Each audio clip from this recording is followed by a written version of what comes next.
Ang 2 rupees po ng bansang India. Yan po ang topic na pag-uusapan natin. Pagkaraan lamang po ng aking maiksing intro.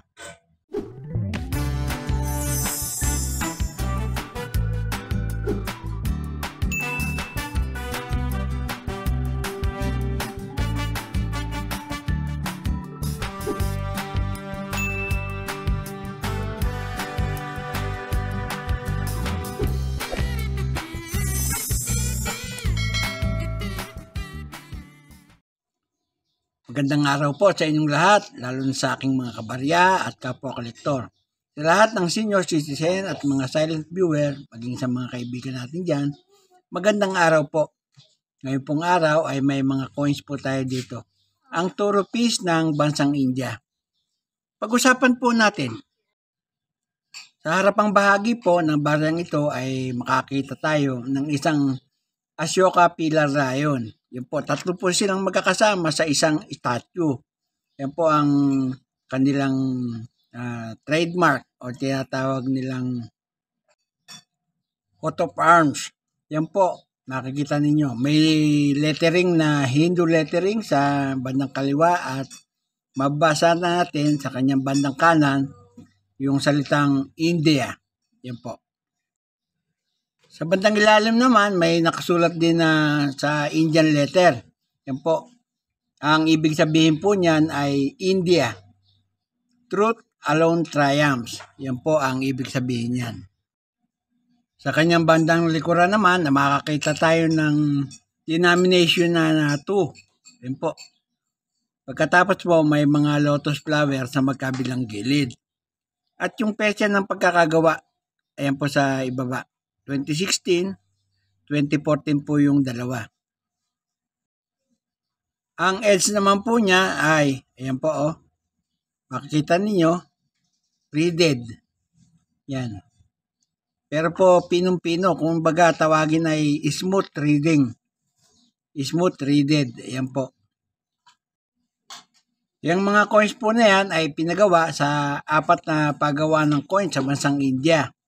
Ang una po, yung merong 5 pointed star ay yari po ng Hyderabad, India. Yung po naman pong may round dot sa Noida, India. Tapos yung may sinyales na diamond sa Mumbai, Mumbai, India. Yung pong wala namang mint mark, galing sa Kolkata, Calcutta, Murshidabad, India. At ang coins nga pong ito ay nanggaling sa bansang India. Ang issuing regime o yung panahon ay Republic buhat 1950 hanggang sa kasalukuyan. Standard circulation coins po yan. Ang taon ay 2011 hanggang 2019. Ang value, 2 rupees. Kung i-convert po natin sa Philippine peso ay nakakahalaga po yan ng 1 peso 33 centavos. Ang currency po nila rupee. Ang composition po niyan ay stainless steel. Tumitimbang po ng 4.9 grams, may diameter na 25 mm at kapal na 1.54 mm. Medyo manipis lang po siya. Yeah. Milled po ang technique na ginamit at medal alignment ang orientation. May number po na N number 24942 at reference number na KM number 395. Yan po, para sa kanyang pagkakakilanlan. I-update price naman po natin ang ating mga barya. Yan po. Ayon po dito sa numista, yung pong 2014 po tayo.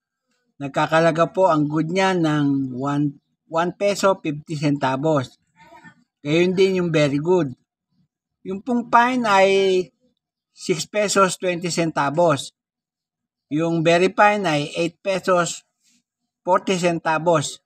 Gayon din po ang extra fine at almost uncirculated na pare-pareho pong 8.40 centavos. Pati yung uncirculated. Para naman po doon sa 2015. Yan po. Ang halaga po ng good niyan ay 180.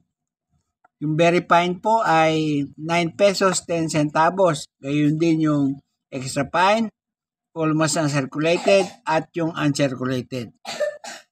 Yan po lamang at wala nang iba. Idagdag ko na po dito yung presyo sa eBay. May nakita po ako. Sa eBay po, yung pong 2011 na Indian rupee. Ang halaga po ay 9.01 Canadian dollar. Dito naman po sa Jerome Collection, yung 2011 yan ay nagkakahalaga po ng 1.99 euro. Almost 2 euro na po yan. Yan po ang kasalukuyang presyo niyan sa eBay at Jerome Collection. At bago po ako matapos sa aking content ngayong araw, muli, nagpapasalamat po ako sa inyong lahat sa walang sawa ninyong panonood sa aking mga video. Walang tigil at walang sawa po akong nagpapasalamat sa inyong lahat sapagkat nandiyan kayong palagi at nakasubaybay sa aking channel. At sa huli ay masabi kong mabuhay tayong lahat.